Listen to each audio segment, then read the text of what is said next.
pag magtatanim kayo ng dragon fruit, bili kayo ng ng concrete post. Hanap ka ng mga 6 feet. Tapos yung mga 1 foot, or kung laliman mo pa, pwede mong ibaon. Tapos lagyan mo ng round bar dito.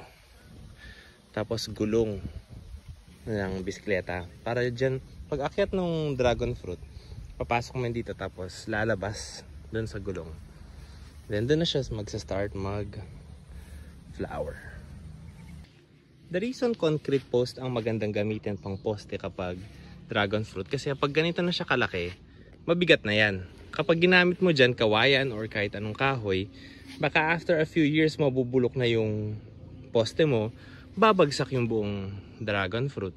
Uulitin mo, mahirap itayo kapag ganyan na kalaki. So make sure na kapag magpo-poste kayo for dragon fruit, yung matibay na poste na para long term.